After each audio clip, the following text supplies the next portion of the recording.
कमरे की छत पे अभी एक लड़की देखी। तो इसमें बोलने का क्या है? हाँ, अरे वो ताई, वो लड़की मुझे देख के डर गई। तेरी शक्ल ही ऐसी है कि कोई भी डर जाएगा। अरे ताई मजाक छोड़ना। अरे वो लड़की पहले से ही डरी थी और मुझे देख के तो वो और भी घबरा गई। अरे ताई वो लड़की किधर से आई लड़की? उस गुप्ते के घर में ना उसकी माँ बीवी को छोड़ के और कोई नहीं रहता। कहाँ से आएगी लड़की? अरे ताई आज शपथ मैंने वो लड़की देखी वहाँ पर। अच्छा, आई सुनना। अरे ताई काय झालं? आई, तेरे बेटे को ना लड़की दिख रही है। खुली आंखों में ना सपने देख रहा है ये। इसकी ना शादी करा दे। अच्छा, शादी? सातवीं तो तेरे से क्लियर हुई नहीं। शादी करने की सोच रहा है। सबके सब पास हुए, तेरे को छोड़ के नाक कटा दिया तूने। सब पूछते हैं कि अब हर्षद आगे क्या करेगा। क्या बोलूं? शादी करने की सोच रहा है? बाबा सच में मैंने वहां पे एक लड़की देखी थी। चुप, जूते मारूंगा तेरे को मैं।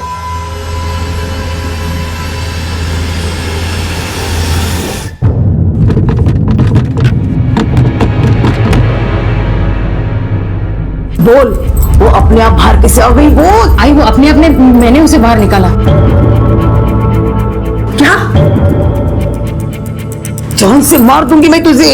क्यों निकाला? बोल ना। वो आई, मैंने कानों से सुना उसे सांस लेने में तकलीफ हो रही थी, इसलिए मैंने उसे बाहर निकाला। हाँ?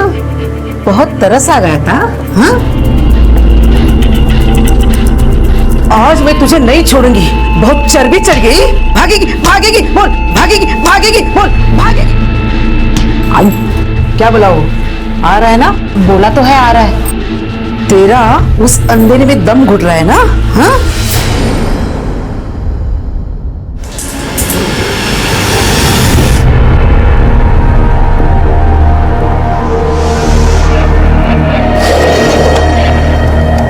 कौन है?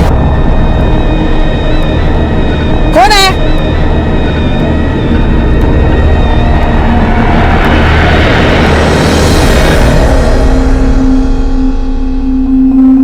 अरे आई, मैं सच कह रहा हूँ, वो गुप्ते के घर में एक लड़की है और वो उसे भाई निसमझ के बहाने पढ़ाई से बचने के। मैंने अपनी सहेलियों से पूछा था, किसी को उधर कोई लड़की नहीं दिखी है।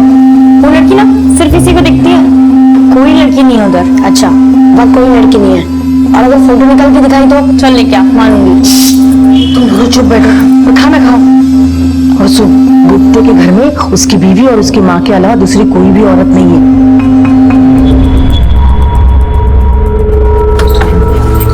रेखा, क्या करें? जाए या नहीं?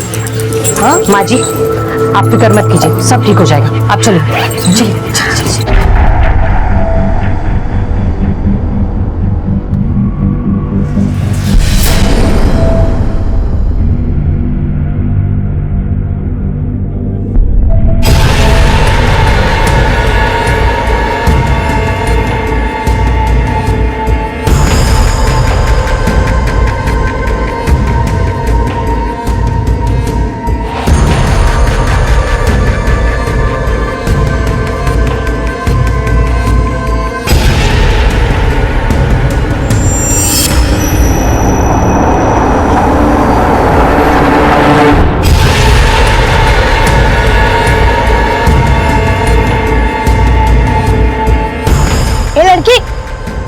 लड़की किधर है तू?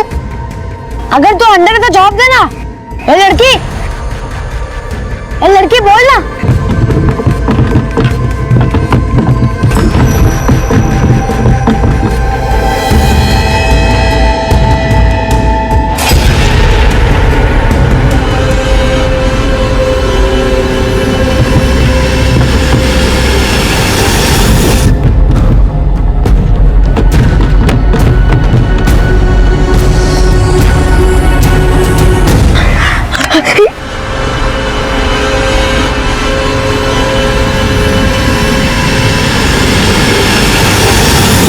ज्यादा देर तक उसे अकेले नहीं छोड़ना चाहिए। तू फटाफट सब्जी ले और घर चली जा। मैं मंदिर जाके आती हूँ, 15 मिनट में आ जाती हूँ। सुन, दोबारा कोई गलती नहीं होना चाहिए, समझी ना?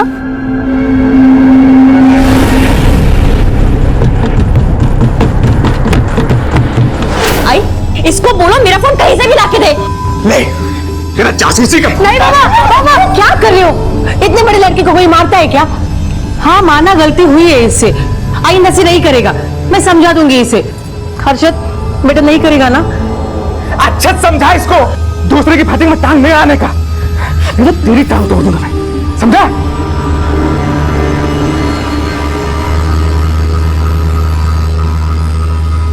क्यों इंसान सिर्फ अपने ही घर की शांति और सफाई पर ध्यान देता है और उस बात की तरफ बिल्कुल अंधा बहरा हो जाता है जो किसी पर अपराध और अत्याचार की चीख चीख कर गवाही तक दे रही होती है। 15 साल का बच्चा हर्षद, जिसने अपने पड़ोस में ऐसा ही कुछ स्वाभाविक घटते हुए देखा था, और जब उसने उसे रोकने या जानने की कोशिश की तो उसे इससे दूर रहने की सलाह दी गई। क्यों हमारे खून में तेजी तब तक नहीं आती जब तक जुर्म या अत्याचार हमारी अपनी दहलीज लांघने नहीं पहुंच जाता, और जिसके परिणाम बहुत घातक सिद्ध हो सकते हैं।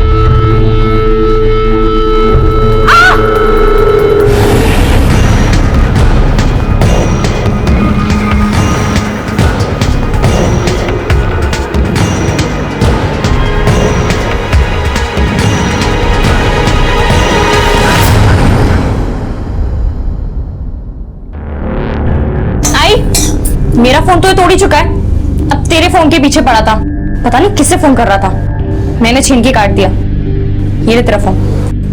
किससे बात कर रहा था हर्षद?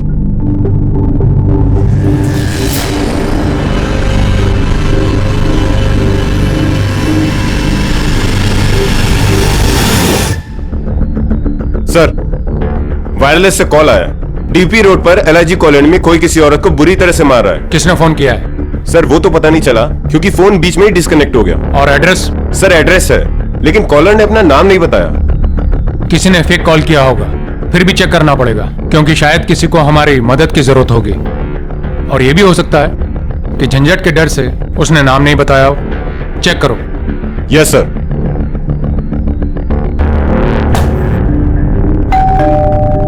कौन है?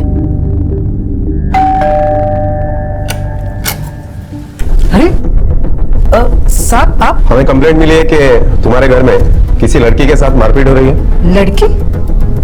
हमारे घर में? नहीं नहीं, यहाँ कोई लड़की नहीं रहती, मैं और मेरी बहू रहती है। क्यों, तुम्हारी बहू लड़की नहीं है? बुलाओ उसे। हाँ हाँ बुलाती।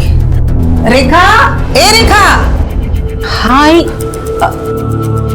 यहाँ मारपीट किसके साथ हो रही है? तुम्हारे साथ? मारपीट नहीं साहब, कुछ नहीं है ऐसा। तुम्हारे अलावा और कौन रहता है इस घर में? नहीं नहीं, हम दोनों के अलावा कोई भी नहीं रहता है। चलो चेक कर दें। चेक करो। कोई नहीं साहब। साहब कोई नहीं। हाँ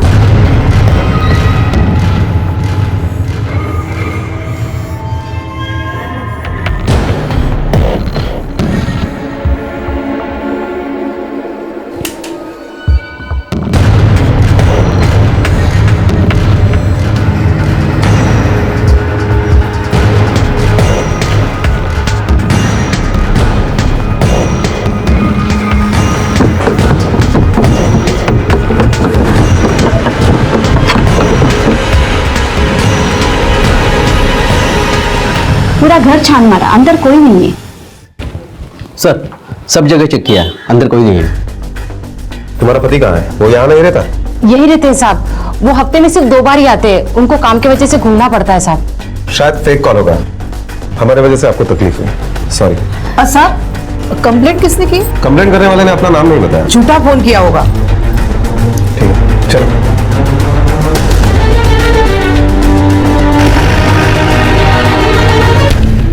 अभी तसल्ली हुई तेरे को कि कोई लड़की नहीं है? सोच आई, अगर हंसा आंटी को मालूम होता कि ये फोन किया है तो कितना हंगामा करती। अभी चल इधर से। आई, तेरे को भी ऐसे ही लगता है कि मैं झूठ बोला? तेरे को भी मेरे पे भरोसा नहीं है? बेटा मैंने थोड़ी ना ऐसा कहा है मुझे भरोसा नहीं है, मुझे भरोसा है, लेकिन कुछ मिला भी तो नहीं ना। चल अभी पढ़ाई करने बैठ जा, नहीं तो बाबा बहुत चिल्लाएंगे। चल।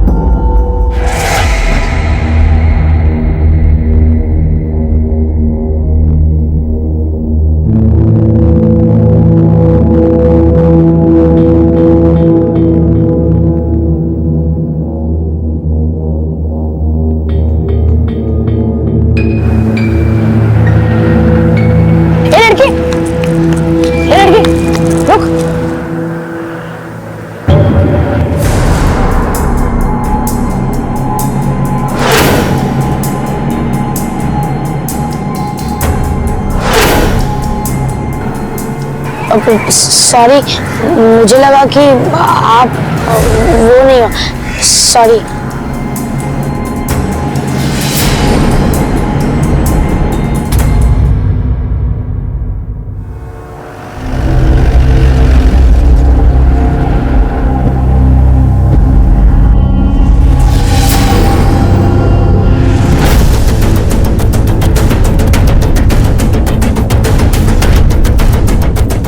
सर, लड़की की उम्र लगभग 25 के आसपास की है। किसी ने गला चीर कर उसकी हत्या की है। रिक्शा वाला जब सुबह आया, जब उसने उस बॉडी को देखा।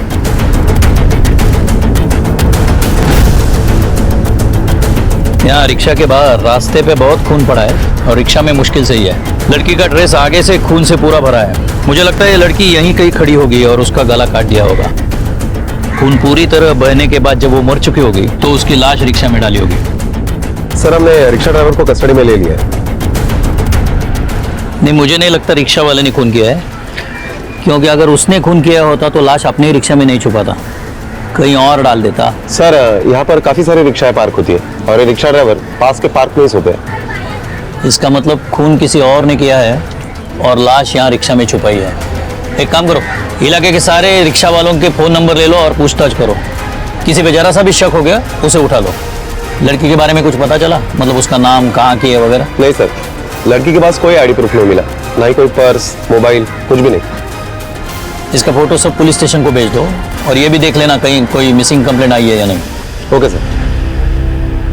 कौन थी ये लड़की और कौन थी वो लड़की जो संदूक में बंद थी? क्या इन दोनों का आपस में कोई संबंध था? और गुप्ते का इस लड़की से क्या लेना देना था? किसने खून किया था इस लड़की का और क्यों?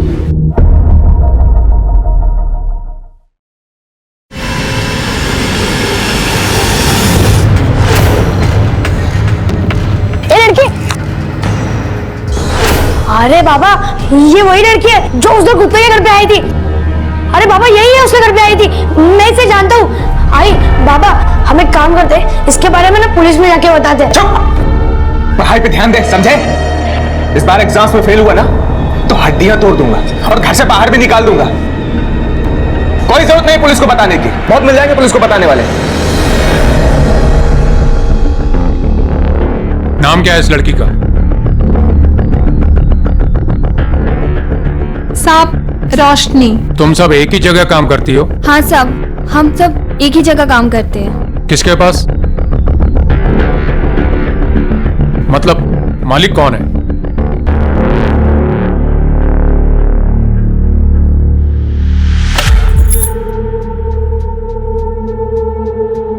सुमन अक्का नाम है मेरा, उसी नाम से सब बुलाते हैं। ये रोशनी तुम्हारे लिए काम करती थी ना?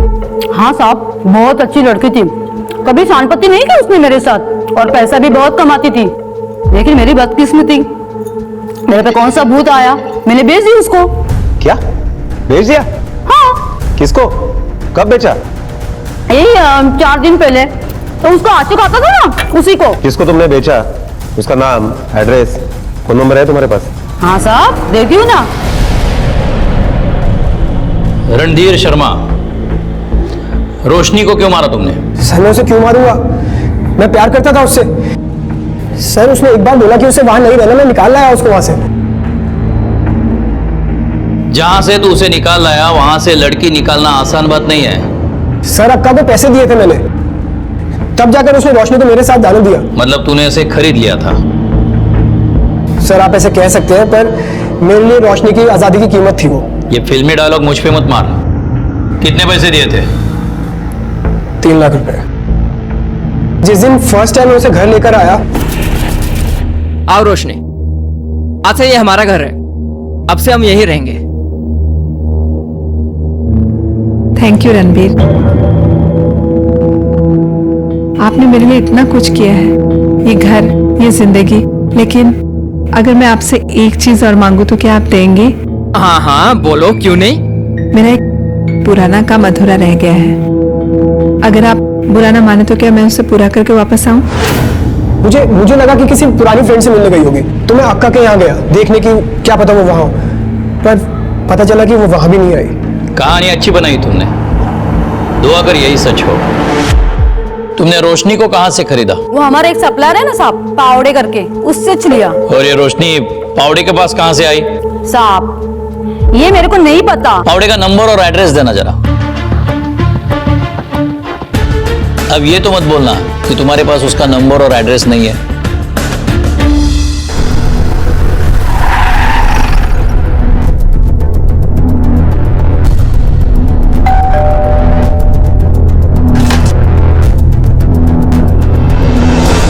दत्ता पावड़े को बुलाइए।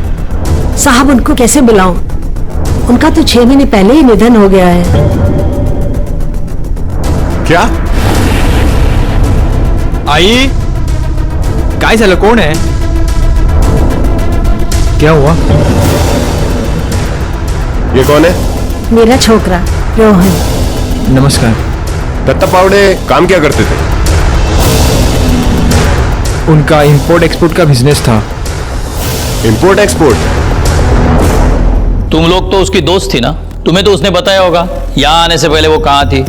हाँ साहब दोस्त तो थी, मगर इसके पहले वो किधर रहती थी, क्या करती थी, किसी को कुछ नहीं पता साहब। लेकिन हाँ साहब एक बात, उसको अंधेरे से बहुत डर लगता था। वो हमेशा रात को भी गोली की लाइट ऑन करके सोती थी। हाँ साहब। और साहब एक बार वो बोली थी कि उन लोगों ने उसको संदूक में काफी दिनों तक बंद रखा था। रोशनी के केस में पुलिस की छानबीन उल्टी चल रही थी।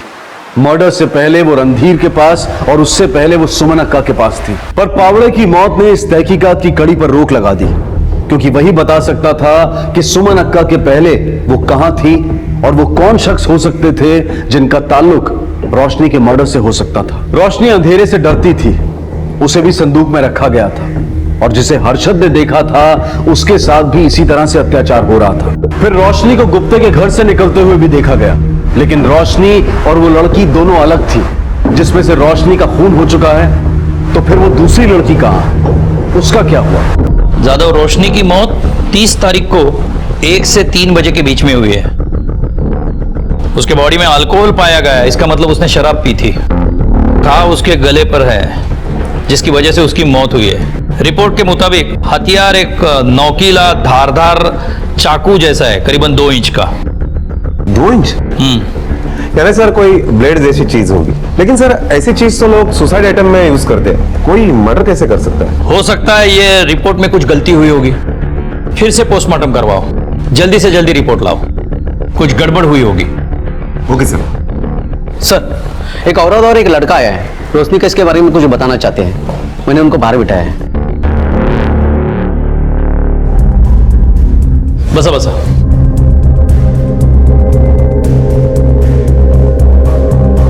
बताइए क्या बताना चाहते हैं आप? साहब ये मेरा बेटा है हर्षद, इसको आपको कुछ बताना है।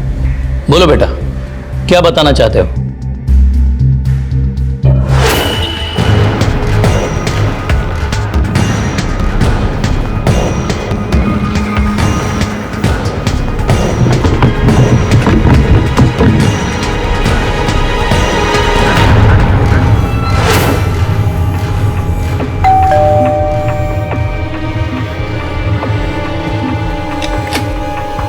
जी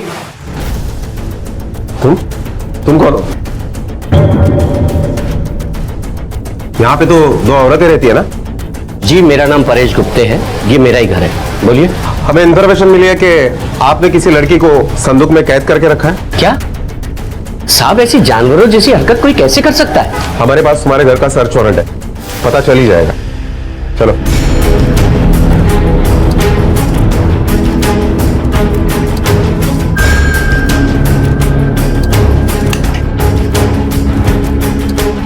सर यहाँ एक संदूक था,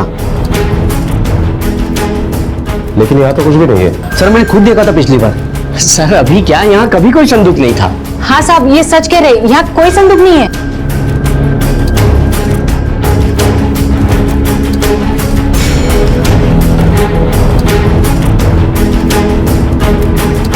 तुम्हारी माँ जी वो कहाँ है? साहब वो तो 4 धाम की यात्रा के लिए गए हैं। 4 धाम? जादव, ये बहुत ठग लोग हैं। आसानी से मुंह नहीं खोलेंगे। हमें यह साबित करना पड़ेगा कि ये रोशनी को जानते थे, तभी मुंह खोलेंगे। सर, रिका मैंने इसके घर पर संदूक देखी थी। किसी लड़की को संदूक में छुपा कर रखना कोई छोटी जगह पे नहीं पॉसिबल। इलाके के सारे टेम्पो सर्विस वालों से पूछताछ करो कि पिछले कुछ दिनों में कोई बड़ी संदूक कहीं से शिफ्ट की है क्या। Okay sir.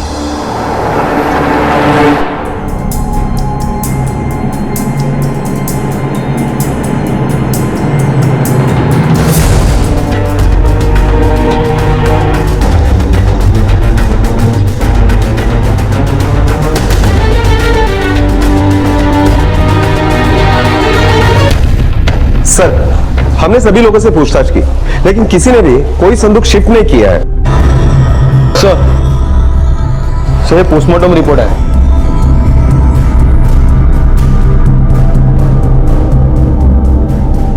यादव, अब ये कंफर्म है कि रोशनी का कत्ल 2 इंच के चाकू से ही हुआ है और कट राइट से लेफ्ट की तरफ है।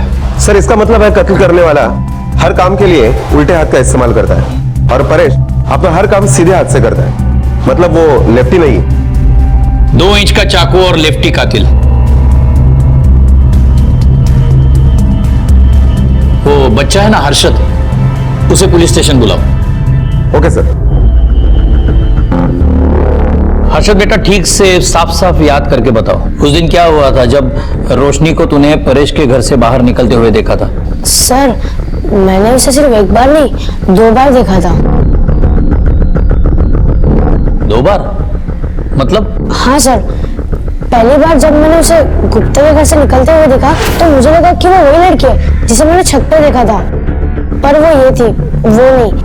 अच्छा, दूसरी बार जब देखा तो क्या हुआ था? दूसरी बार भी वो वहाँ आई थी, पर वो तीसरे नंबर की गली है ना, वही के किसी घर में वो चली गई। तीसरी नंबर की गली? कौन सा घर? अरे आई, वो अकड़ूस आदमी है ना जिसके घर में मैंने बाल मारे थे और वो चिल्लाने के लिए अपने घर पे आया था। कौन, पावड़े? हाँ, उसके बाद मैंने उसे फॉलो किया।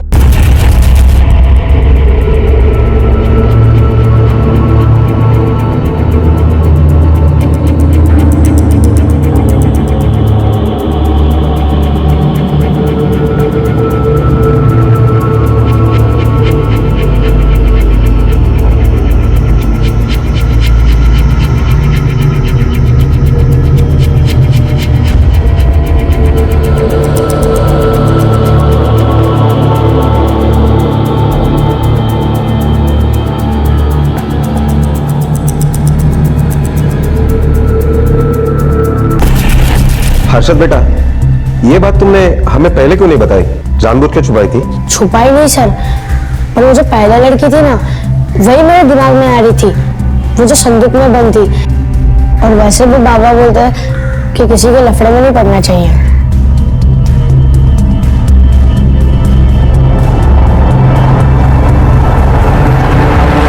बेटा, तूने ये गले में क्या पहना है? ये फैशन है सर, स्कूल का हर एक बच्चा ऐसे कुछ भी पहन के घूमता रहता है। अच्छा, दिखाओ तो, हम भी तो देखें क्या फैशन चल रहा है आजकल।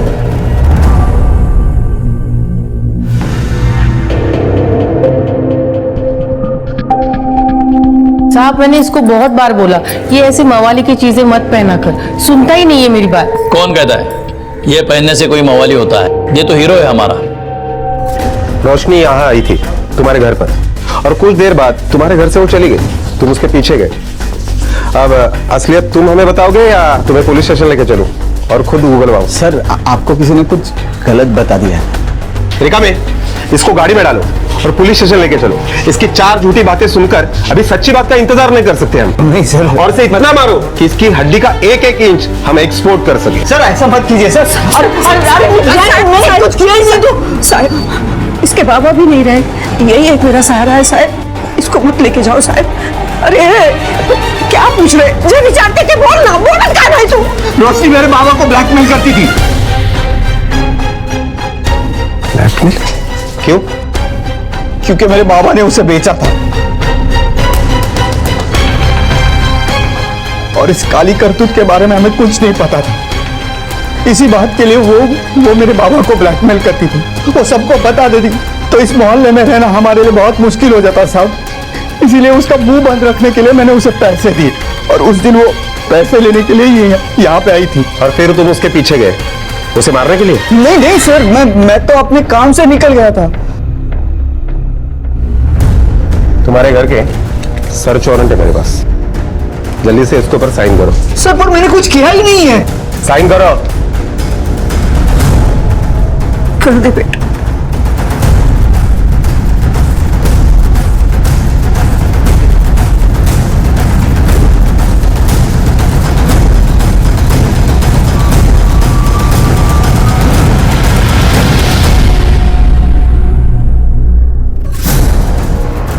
पूरे घर की तलाशी लो, एक भी कोना छूटना नहीं चाहिए। Okay sir.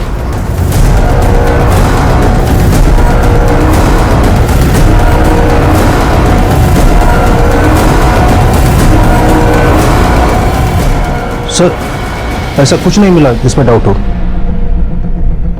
सर मैं तो पहले ही बोला था इसमें हमें कुछ नहीं मिलेगा, आप बेकार ही छानबीन किए जा रहे हैं। चलो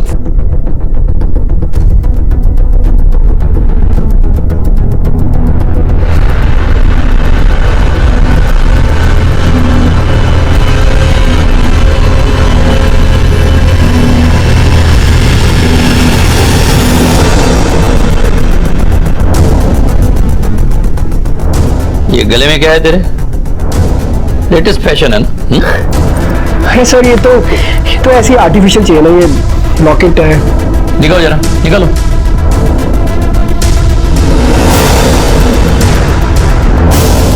ये लीजिए। लेफ्टी हो तुम?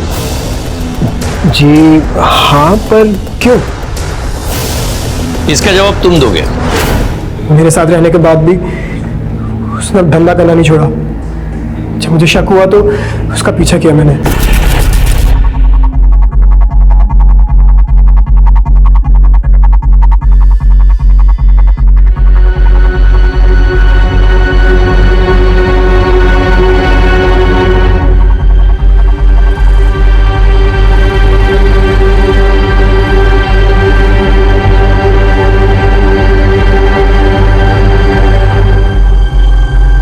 मैं ये देख के बर्दाश्त नहीं कर पाया सर।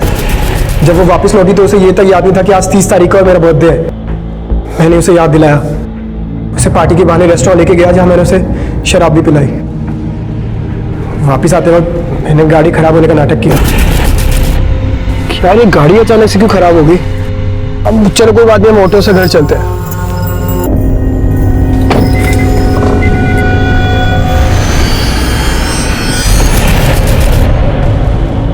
तुम लोगों का यही प्रॉब्लम है, हर चीज की जल्दी रहती है। जल्दी से प्यार किया, जल्दी शादी करना चाहते थे, जल्दी से उसे मार भी डाला बिना उसे पूछे कि सच क्या है और जाने। सच मतलब? वो बदला लेना चाहती थी उन लोगों से जिन्होंने उसकी ये हालत बना दी और उसे इस जगह पहुंचाया। हाँ, ये बात जरूर है कि उसका तरीका गलत था। वो उन लोगों को ब्लैकमेल कर रही थी, उसकी वजह उसे हमारे पास आना चाहिए था। रिका में ले जाओ उसको। एक और लड़की है जिसे हमें रोशनी बनने से बचाना है। जादव, गुप्ते ने जिस लड़की को कैद किया है उस तक हमें रोशनी बनने से पहले पहुंचना है।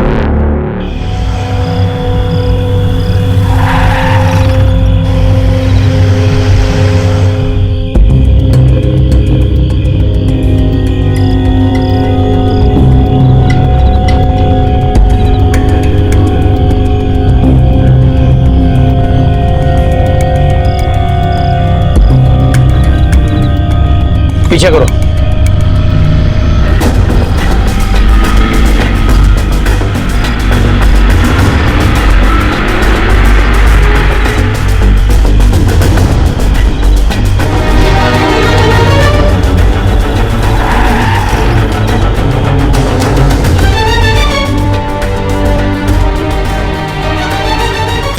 अरे कहाँ है तुम लोग? मुझे यहाँ बंद करके किधर गए थे तुम लोग? आई तेरे को क्या मालूम, हम लोगों को पुलिस उठाकर ले गई थी। क्या? वो तो अच्छा हुआ कि रोशनी का कातिल पकड़ा गया और पुलिस ने हम लोगों को छोड़ दिया, आई, जो होना था वो हो गया। महक किधर है?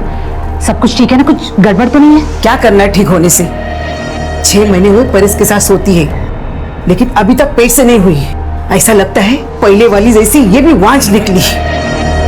अब क्या करें? अब कोई और लड़की देखनी पड़ेगी। रोशनी को तो पावड़े ले गया था, वो भी मर गया।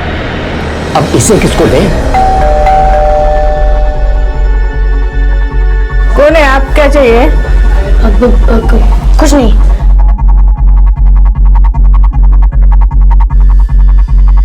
किसी को कुछ देने की जरूरत नहीं, मैंने सब इंतजाम किया है। इस ड्रम में उसको डालते हैं और ऊपर से ये तेजा फेंक देते हैं। 2 दिन में हड्डियां गल जाएगी, फिर बची हुई हड्डियां इधर उधर फेंक देंगे।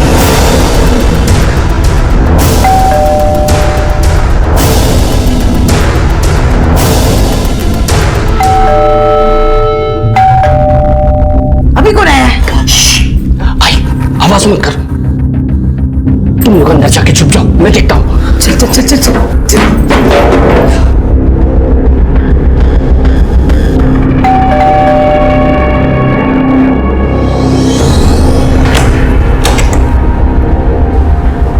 हाँ, क्या काम है?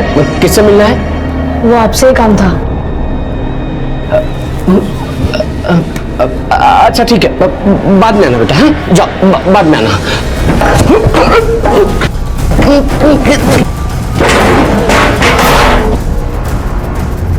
अंदर और 2 लोग हैं, उनको भी पुलिस स्टेशन लेके चलो।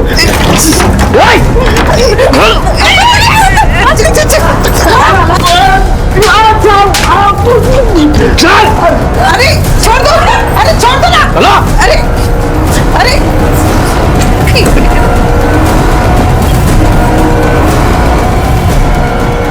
अंदर आना बेटे। यही लड़की थी जिसको तुमने देखा था? हाँ सर, यही थी। शुक्रिया। प्लीज, हमने नहीं, इस बच्चे ने, हर्षद ने बचाया तुम्हें। साहब, बच्चा नहीं है हम लोगों को। उधर गांव में सब लोग बाप दादा की जायदाद बांट रहे थे। हम लोगों से बोले कि तुम लोग क्या करोगे इसका? औलाद तो है नहीं। साहब, इसलिए रोशनी को हम लोग लेके आए थे, पर वो भी कभी माँ नहीं बन पाई, इसलिए मजबूरन हमको उसको पावड़े को बेचना पड़ा साहब। अभी तो ऐसा लगता है साहब, भगवान की यही मर्जी है, मेरा वंश कभी आगे नहीं बढ़ पाएगा। काश भगवान की मर्जी तुम लोगों को पहले समझ आती, 2 लड़कियों की जिंदगी बर्बाद होने से बच जाती। वैसे भी और कोई उम्मीद नहीं है, क्योंकि जेल में वंश आगे नहीं बढ़ सकता।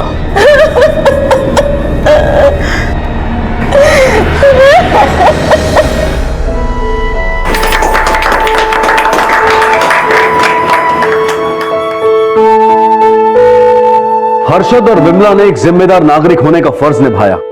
हर नागरिक को अपने अधिकारों के साथ साथ अपने कर्तव्यों को लेकर भी सजग होना चाहिए। इस जिम्मेदारी का एहसास किसी की जान बचा सकता है, जैसे कि हर्षद ने महक की जान बचाई। परेश, रेखा और हंसा गुप्ते को महक और रोशनी को बंधक बनाकर उन पर अत्याचार करने के लिए, और रणधीर, जिसके प्यार में विश्वास की कोई गुंजाइश नहीं थी, उसे रोशनी के कत्ल के लिए कड़ी सजा सुनाई गई है। आज का ये केस हमें ये सीख देता है कि हम सिर्फ अपने बारे में ही नहीं, बल्कि अपने आसपास के लोगों के बारे में भी सोचें, और अगर कुछ भी गलत होता हुआ देखें तो पहल करें उसे दूर करने की, उसे रोकने की। हो सकता है कि किसी को उसकी जिंदगी का तोहफा वापस मिल जाए, महक की तरह। अब मैं अनूप सोनी आपसे विदा लेता हूं, फिर मुलाकात होगी अगले एपिसोड में एक और चौंका देने वाले केस के साथ। तब तक अपना और अपने परिवार का ख्याल रखें और देखते रहें क्राइम पेट्रोल डायल 100। सबक एक को, सीख हम सबको। जय। सॉरी यार श्रेया, इस हफ्ते भी नहीं आ पाऊंगा।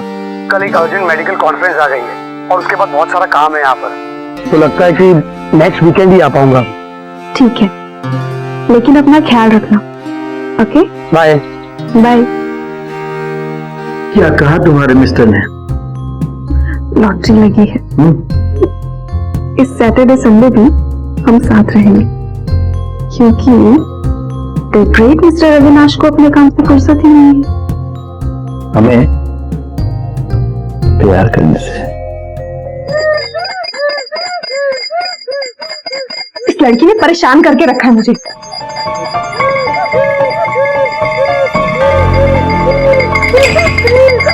अब क्या हुआ तुझे? चैन से नहीं रह सकती? क्या कर रही हो? बच्ची है वो। बच्चों यहाँ देखो, इसे रोते नहीं। अरे गुड गर्ल ना। ये देखो अंकल तुम्हारे लिए क्या लाए हैं, चॉकलेट।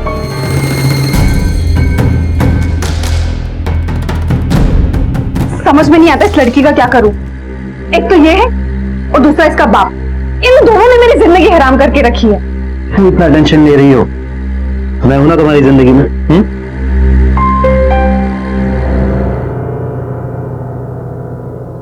शादी की बुनियाद भरोसे की नींव पर टिकी होती है, और जब यह भरोसा टूटता है तो रिश्ते बिखरने के साथ साथ जिंदगियां भी बिखरने लगती हैं। श्रेया का पति अविनाश एक मेडिकल रिप्रेजेंटेटिव था और काम के सिलसिले में उसे अक्सर शहर से बाहर रहना पड़ता था, लेकिन अविनाश इस बात से बिल्कुल बेखबर था कि उसकी पीठ पीछे श्रेया अक्षत के साथ अपना अफेयर चला रही थी। वो अक्सर अविनाश की गैर मौजूदगी में श्रेया के पास आता था और उनकी इसी नजदीकी का बुरा असर उनकी बेटी रिया पर पड़ रहा था। वो कुछ बोल नहीं पाती थी, लेकिन अंदर ही अंदर उसे ये बात खाई जाती थी कि जब उसके पापा नहीं होते थे तब कोई और उसके घर आता था और उसके पापा की जगह लेता था। ये बात उसे बर्दाश्त नहीं थी, लेकिन वो किसी को बता नहीं सकती थी, मजबूर थी, और उसकी इसी मजबूरी का फायदा उठाकर श्रेया और अक्षत के प्यार का इस सिलसिला चलता रहा।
अविनाश तो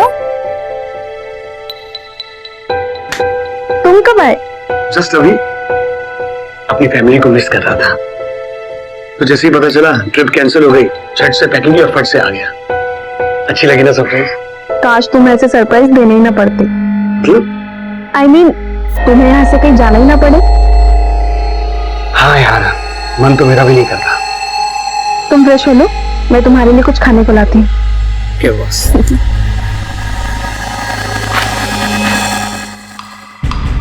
ये आवाज कैसी?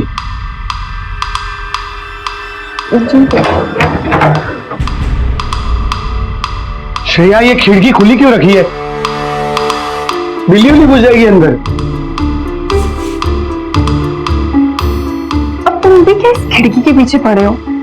इतने दिनों बाद तो आए हो, चलो ना तुम जल्दी से फ्रेश हो लो, बहुत दिन हो गए तुम्हारे साथ वक्त बिताए। ओके।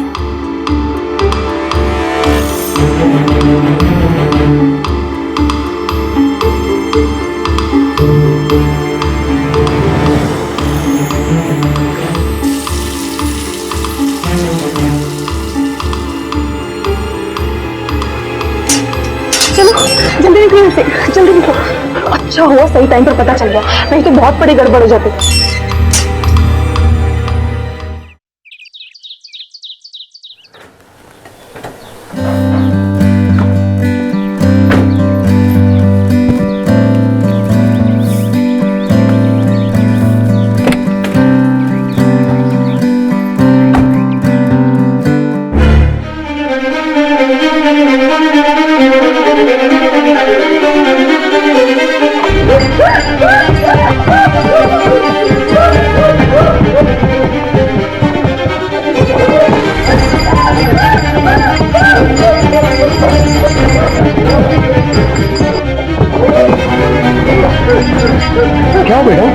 हुआ? क्यों? क्या?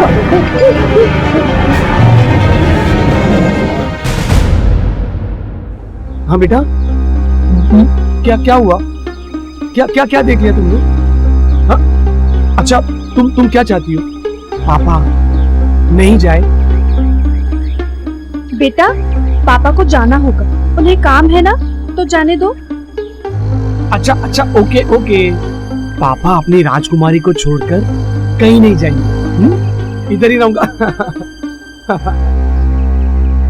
ये क्या कर रहे हो अविनाश? ये तो बच्ची है, जिद तो करेगी ही ना। काम जरूरी है, तुम्हें जाना होगा। रिया से जरूरी मेरे लिए और कुछ नहीं है। चलो बेटा।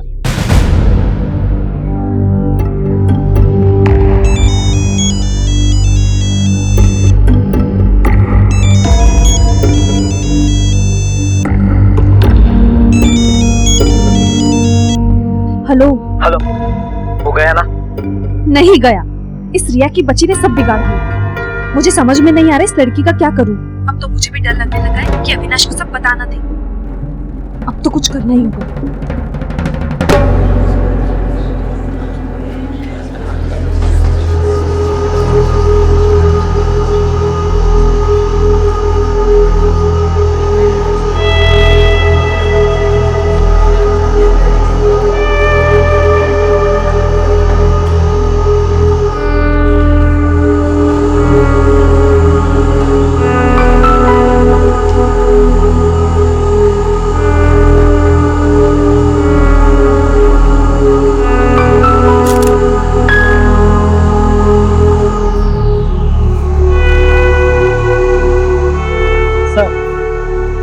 बाहर के फिंगरप्रिंट्स को फोर्सफुली वाइप आउट करने की कोशिश की गई।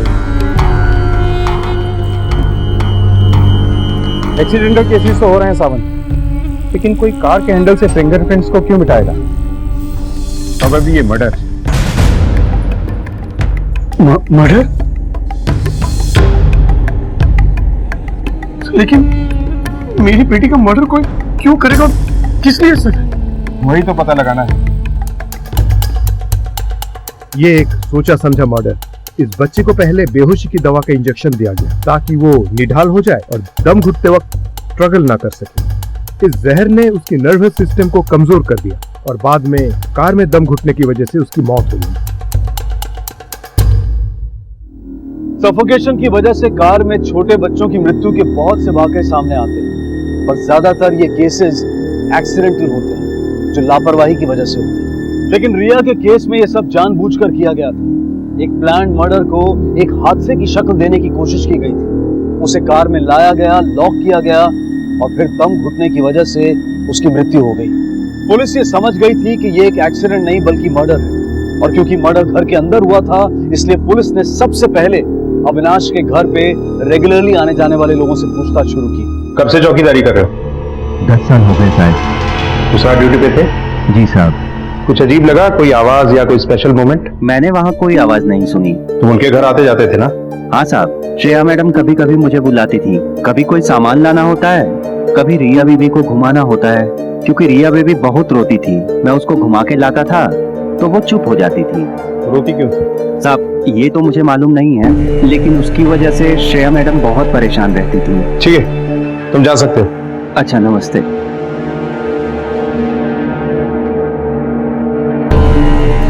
नमस्ते साहब। कब से काम कर रही हो? साहब 4 साल से। कभी कोई झगड़ा? नहीं साहब, झगड़ा क्यों होगा भला? साहब टाइम पे पगार दे ही देते थे। कितने बजे आती थी तुम काम के लिए? सुबह शाम 2 टाइम। मेम साहब कभी कभी आने के लिए मना कर देती थी। साहब घर पे नहीं होते थे ना, तो घर पे कोई काम ही नहीं पड़ता था करने के लिए। अच्छा, ये जो इनकी बेटी है रिया, इसके साथ सब ठीक से पेश आते? जी साहब, पर मेम साहब बच्चे को कभी कभी डांट देती थी। वो भी क्या करे बेचारी, बच्ची को लेके वो बहुत परेशान थी। भगवान किसी भी बच्चे को ऐसी बीमारी ना दे। सर, अविनाश के घर से फोन आया है, कोई सामान गायब नहीं। तुम जाओ।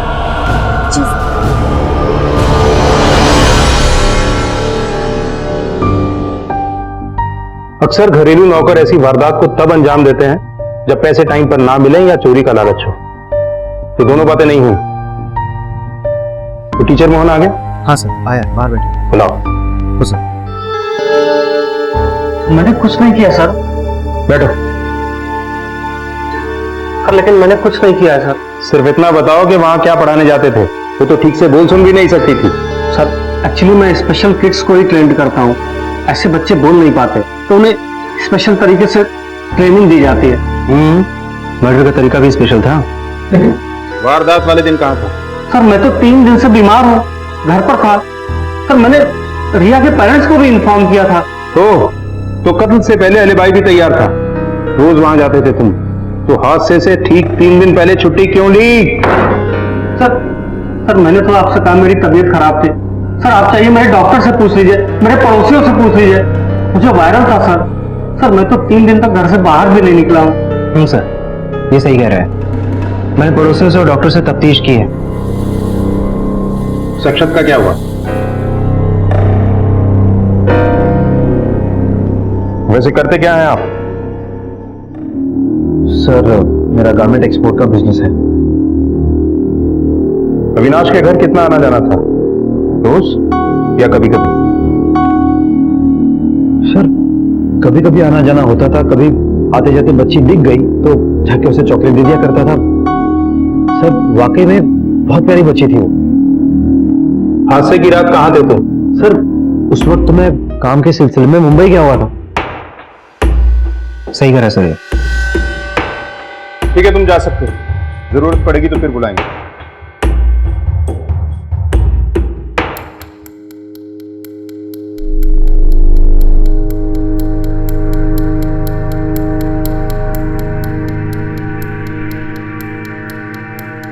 ना मोटिव समझ में आ रहा है, ना किसी पे शक पुख्ता हो रहा है।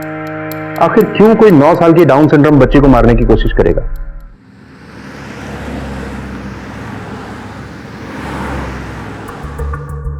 डॉक्टर साहब वो कौन सी दवा थी जिसे रिया को दिया गया था? Ketamine Z. ये मेडिसिन बहुत रेयर है, आम आदमी की पहुंच में नहीं। लेकिन किसी मेडिकल रिप्रेजेंटेटिव का तक पहुंचना ज्यादा मुश्किल नहीं होगा ना? बिल्कुल नहीं। सावन? हाँ सर। अविनाश को पुलिस स्टेशन बुला। Okay sir. सर आप कहना क्या चाहते हैं सर कि मैंने अपनी बच्ची की जान ली? सर मैं ऐसा क्यों करूंगा भला? मैं नहीं कह रहा हूं मिस्टर अविनाश, ये पोस्टमार्टम की रिपोर्ट कह रही है। रिपोर्ट के मुताबिक बच्ची की मौत से पहले उसे बेहोशी की दवाई केटामिन जेड इंजेक्ट की गई थी।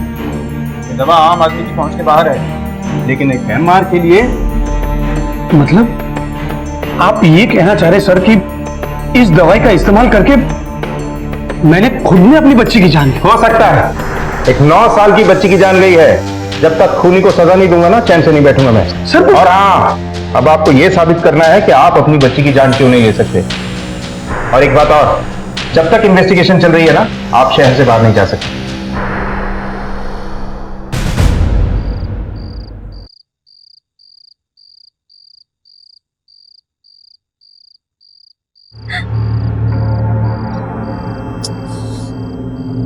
तुम पागल हो क्या? क्यों आए हो यहाँ? तुम्हें पता है ना कि अविनाश बेहतरीन है। ओ, तो ऐसे कहो ना कि तुम अपने पति से डर रही हो। मैं किसी से नहीं डरती। अच्छा,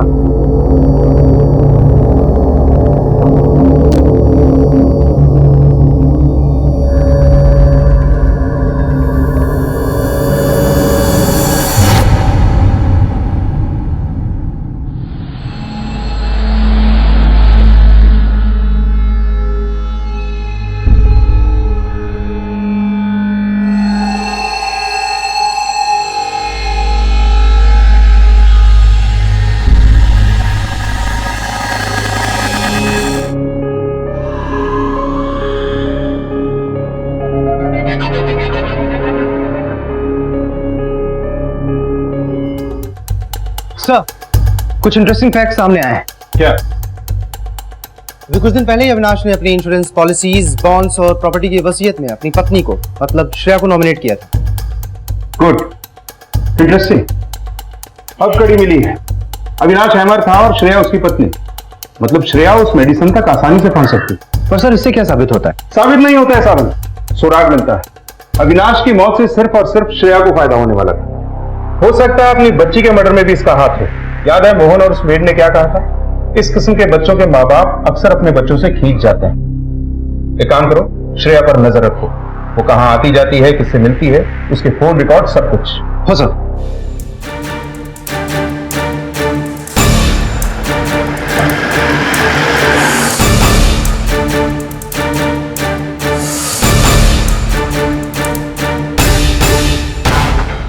मालूम चला कि ज्यादा कहीं आना जाना नहीं था, अक्सर घर पर ही रहती थी बच्ची की वजह से। ये कॉल रिकॉर्ड से सर। सही नंबर से श्रेया के फोन पे बार बार कॉल आ रही, पहले भी इसी नंबर से आती थी। श्रेया भी इस नंबर पे कॉल करती थी सर। कमाल की बात यह है कि ये कॉल्स तब आते थे जब अविनाश घर पर नहीं होता था। अविनाश के मर्डर के बाद इस नंबर से दोबारा कॉल नहीं आया। मुझे लगता है इस केस को सॉल्व करने में ज्यादा वक्त नहीं लगेगा। पता कि ये नंबर किसका है? वही अक्षत सर, अविनाश के मोहल्ले का लड़का।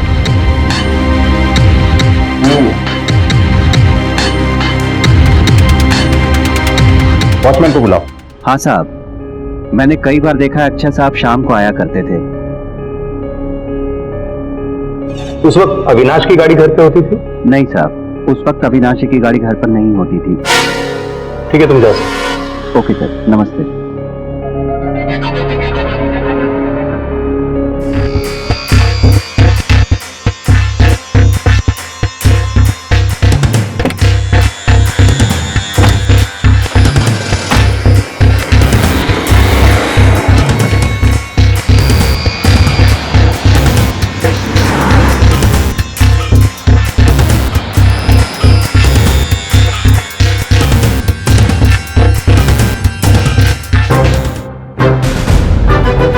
थोड़ा मसाज का मौका हमें भी दे दो।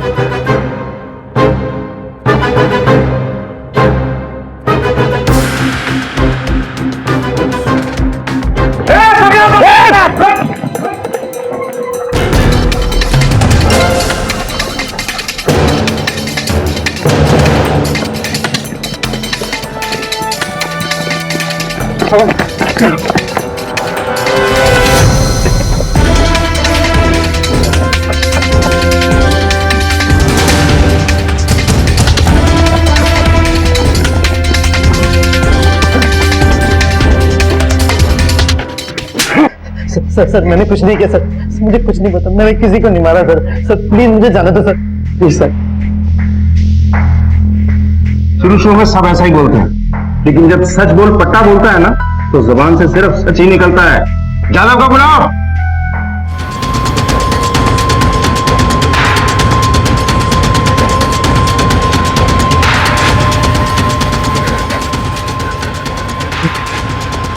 रुक जाइए सर, सर रुक जाइए सर, सर बता दो सर, बता दो सर।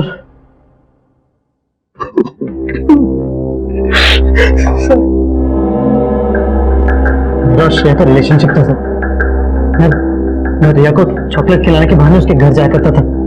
अविनाश जब भी टूर पे जाते थे हम दोनों बाहर मिलते थे सर। क्यों मारा रिया और अविनाश को तूने? बोल। सच कह रहा हूँ सर, मैंने अविनाश को नहीं मारा। हाँ मैं मानता हूँ कि मैं उसको मर्डर करने गया था सर, लेकिन मैंने उसको नहीं मारा सर। सर वो तो पहले से मरा हुआ था। हाँ सर सर सर ये सब करने के लिए मुझे श्रेया ने कहा था सर।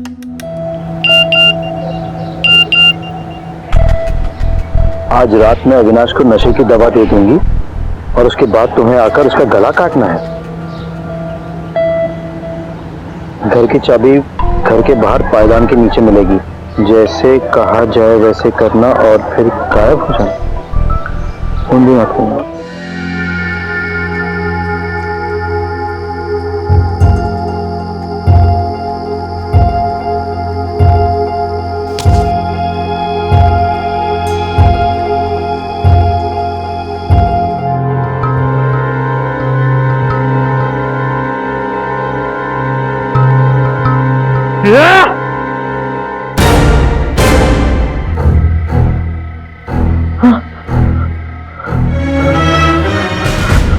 मतलब तूने और श्रेया ने मिलकर ये सब प्लान किया? हाँ सर, प्लान किया, लेकिन मैंने नहीं मारा। मैंने सच में किसी को नहीं मारा सर।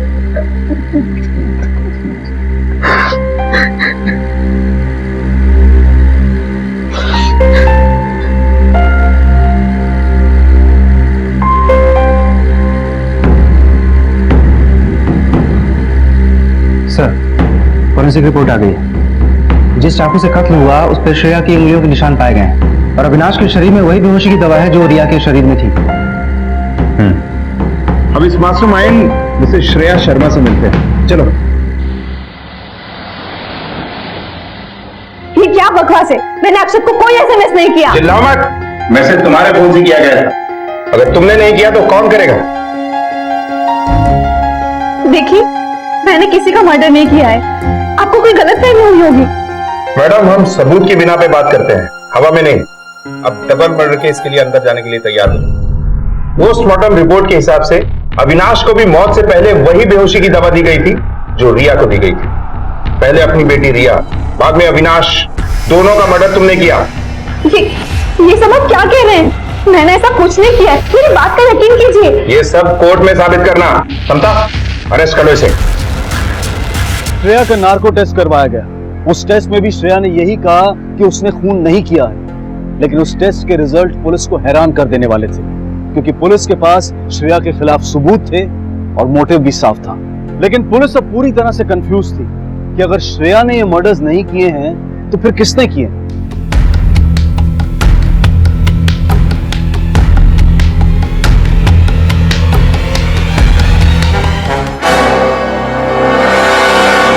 सर, ये फाइल देखिए।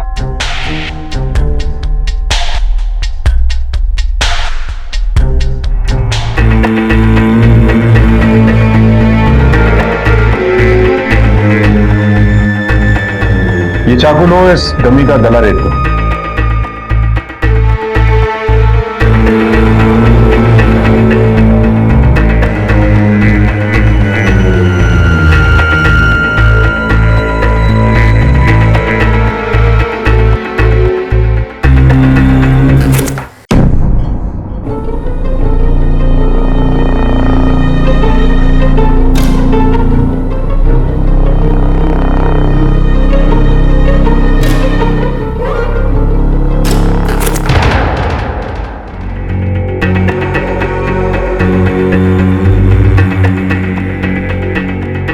सावंत, खूनी कोई और ही।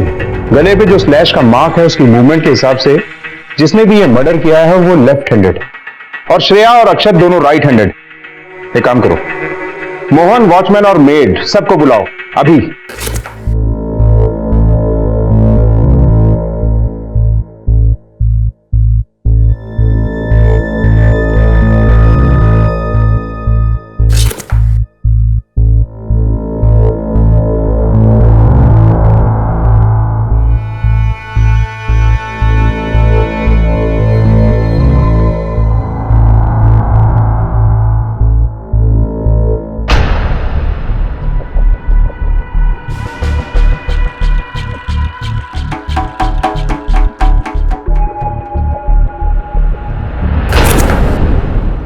सर, मैं आपको पहले भी बता चुका हूँ, मैं अपने घर पर बीमार पड़ा हुआ था।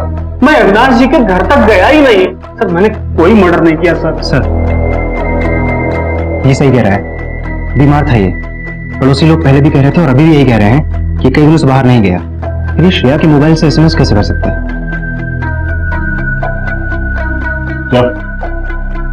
Thank you sir.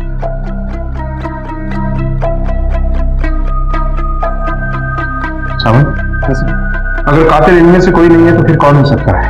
अब कोई नहीं बचा है। कहीं ये मामला यहीं ना अटक जाए। एक काम करते हैं, अविनाश के ऑफिस से पिछले 20 दिन का पूरा रिकॉर्ड निकलवाते हैं। उसके लैपटॉप, ईमेल, सब कुछ। उसकी बेटी के मौत के 7 दिन पहले से लेके अब तक का। चलो। सर, अविनाश की किसी से कोई दुश्मनी नहीं, एकदम सीधा साधा आदमी था वो। अच्छा, ये अविनाश आखिरी बार ऑफिस कब आया? सर, जिस दिन उसकी लड़की की डेथ हुई थी, शायद उसके 2-3 दिन पहले, उसके बाद नहीं आया।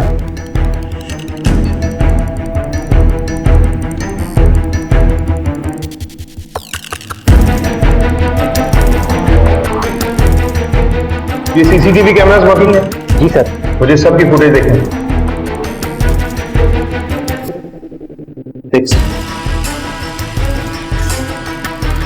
और आगे।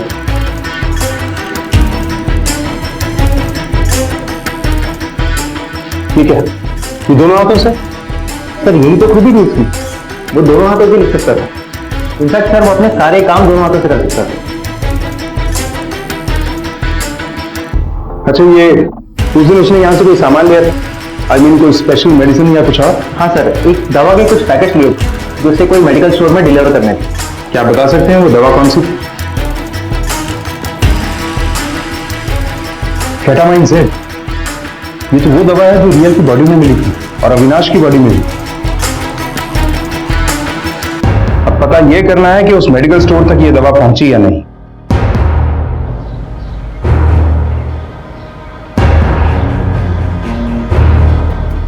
सर, ये केमिस्ट भी यही कह रहा है कि ये दवाई इन तक नहीं पहुंची। इसका मतलब है सावन कि हम आज तक के सबसे अनोखे केस को हैंडल करें।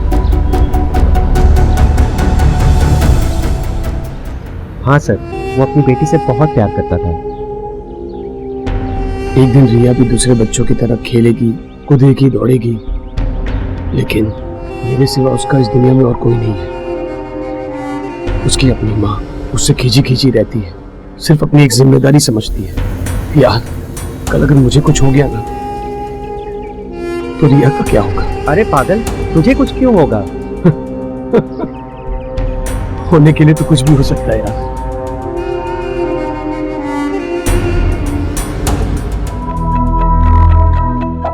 Quite possible. एक्चुअली जब कोई दूसरा इंसान किसी का गला रेतता है तो घाव थोड़ा दूसरा होता है, मगर इस केस में घाव उतना गहरा नहीं है, फोर्स कम है। ये एंगल हमसे मिस है। पॉसिबल है ये घाव उसने खुद लगाया।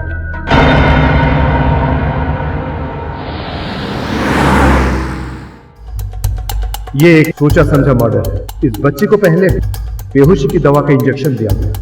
ठीक है, ये दोनों हाथों से? सर यही तो खुद ही थी इसकी। एक्चुअली जब कोई दूसरा इंसान किसी का गला रेतता है तो घाव थोड़ा दूसरा होता है, मगर इस केस में घाव उतना गहरा नहीं है। ये एंगल हमसे मिस है। पॉसिबल है ये घाव खुद ने लगाया।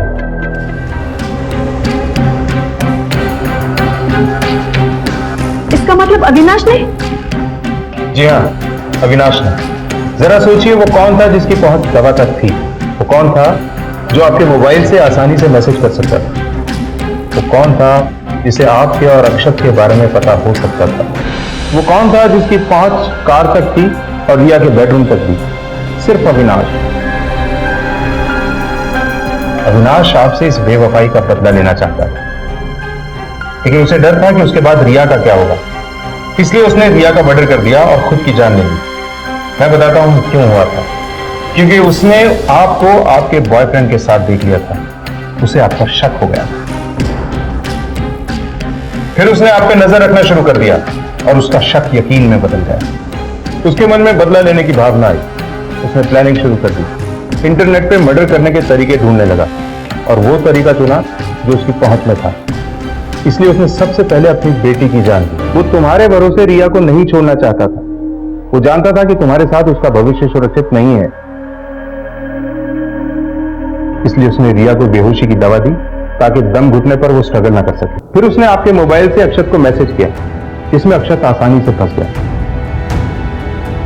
क्योंकि उसमें साफ हिदायत थी कि अक्षत कॉल बैक नहीं करेगा। उसके बाद अविनाश ने सेंट आइटम डिलीट कर दिया होगा ताकि आपको पता न चल सके। उसके बाद अविनाश ने वो जहर लिया जो उसने अपनी बेटी को दिया था, और चाकू लिया आपके किचन से जिस पर आपके हाथों के निशान थे। चाकू के मुठ पर कपड़ा रखकर अपना गला स्लैश कर लिया, और फिर जब अक्षत आया उससे पहले ही अविनाश मर चुका था। Excellent planning. और जानती हैं ये सब कुछ हुआ आपके धोखे की वजह से, आपके एक्स्ट्रा मैरिटल अफेयर की वजह से। एक पति ने आपको इतना प्यार दिया और आपने उसे बदले में दिया धोखा, और इसकी सजा भुगती आपकी मासूम बेटी ने।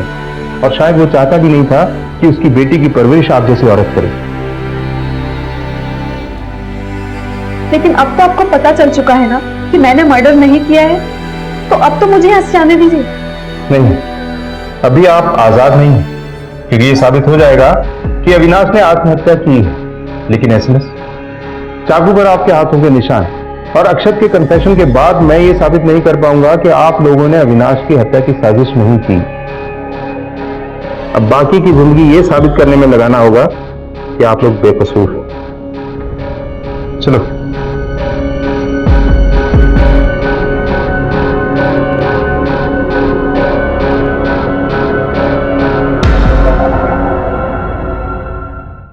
ये मुकदमा अब भी कोर्ट में चल रहा है और श्रेया और अक्षत जुडिशियल कस्टडी में।